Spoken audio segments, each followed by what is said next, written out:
नमस्कार दोस्तों, आज के इस वीडियो के माध्यम से मैं आपको कुछ खेती की बोवनी जो चलती है, हम लोग खेती फसल का जो उपयोग करते हैं, किसानों के उपयोग में बहुत अच्छा काम आने वाला वीडियो है। तो आज हम लोग इस वीडियो के माध्यम से जानते हैं कि जैसे कि हम जो फसल बोते हैं तो बीज वो कौन से स्वर में डालना चाहिए जिससे हमारा बीज ख़राब ना हो और हमारे जो फसल है अच्छे उच्चतम भाव में हमें लाभ दे सके। तो चलिए दोस्तों जानते हैं इस वीडियो के माध्यम से। जैसे कि हम लोग जानते हैं कि देखिए ये जो भाई साहब है, ये जो बोवनी कर रहे हैं, देखो सामने इनसे कुछ बात करते हैं। देखिए ये तिली की बोवनी कर रहे हैं। तो ये बोवनी तो कर रहे हैं। देखिए फसल हम आमतौर पर जानते हैं कि सब लोग बीज को लिया और उल्ला दिया, फैला दिया खेतों में। तो इसका मुख्य प्रारूप क्या है, वो हमें किस रूप में फैलाना चाहिए और उसका अभाव क्या होता है। अगर हम ज़्यादा से ज़्यादा लाभ लेना चाहते हैं खेती में तो फिर हमें बीज स्वर के माध्यम से खेत में उलाना चाहिए, क्योंकि लाभ देने वाला हमारा चंद्र स्वर होता है। तो हमें स्वर के हिसाब से ही खेत में बीज फैलाना चाहिए।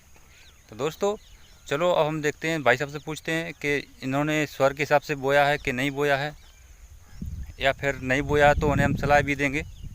चलिए दोस्तों,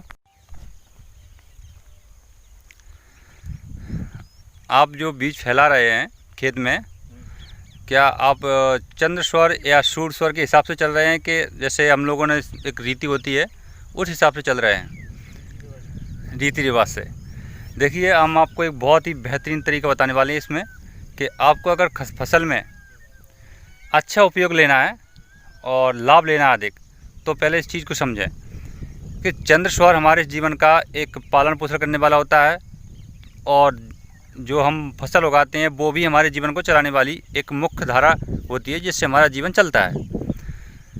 अगर हम इन्हीं की बोवनी, जो हमारी फसल बो रहे हैं, जैसे आप अभी तिली बो रहे हैं ना, तो तिली की फसल अगर आप बो रहे हैं तो अगर इसकी बोवनी कोई भी खेत में स्टार्ट करते हैं तो उस खेत में स्टार्ट करते समय एक ध्यान रखें कि आपका चंद्र स्वर चलना चाहिए। चंद्र स्वर मतलब बायां, ये वाला स्वर चले तभी आप खेत में फैलाएं। देखेंगे आप कि आपकी फसल में जो बायां मतलब डेरा साइड का, आप देखेंगे कि आपके विचार हैं जो उससे 1 गुना ज़्यादा फसल आएगी, आप ऑटोमेटिकली आएगी। आपका बीज नष्ट नहीं होगा और बहुत अच्छी मतलब उच्चतम स्तर पे फसल आएगी आपको। तो ये होता है स्वर का कमाल। जो लोग अपने सूर स्वर में बीज उल्ला देते हैं उनकी फसल मारी जाती है। उनमें जो भाव होता है उसके जैसे खेती देती है 20 मन के दर से पिसी की, जो गेहूँ होता है हमारे एरिया में वो 20 मन के दर से होता है। अगर उसने सूर स्वर में उल्ला दिया अगर वो बीज को, तो फिर वही 15 से 10 के नीचे आ जाएगा, ऊपर नहीं जाएगा वो, इतनी इसमें फ़र्क पड़ जाता है। अगर वो चंद्र स्वर में उल्लाता है बीज को तो फिर वो 20 से 22 चली जाएगी, नीचे नहीं आएगी। ये इसका मुख्य रूप होता है कि बीज को नष्ट नहीं होने देता है। ये अपने स्वरों के हिसाब से बहुत अच्छा प्रक्रिया है। कोई रबी की फसल है कि फसल है तो जो वो सही है। तो दोस्तों अभी आपने जो भाई साहब को मैंने जो समझाया है, इसमें ये कोई एक साधारण प्रक्रिया नहीं है और ना ही ऐसी क्रिया आपको कोई बताने वाला है कि फसल आपको किस स्वर में बोना चाहिए। जो भी फसल हमें जीवन देती है और हमारे जीवन को पालती है और जिसे हम खा करके अपने शरीर को बनाते हैं, तो उस कोई भी फसल हो वो फसल को हमें चंद्र स्वर में ही बोना चाहिए। अगर हम ऐसा बोलते हैं तो हमारा बीज डाला हुआ हमें उच्चतम क्वालिटी का हमें जो फ़ायदा देता है और वो नष्ट नहीं होता है।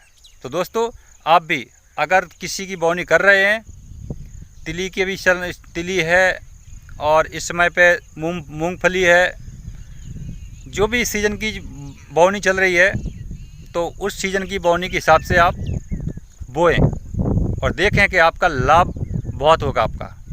चलिए दोस्तों फिर मिलेंगे अगली वीडियो में एक अच्छी जानकारी लेकर के। तब तक के लिए जय भोलेनाथ, जय हिंद, वंदे मातरम।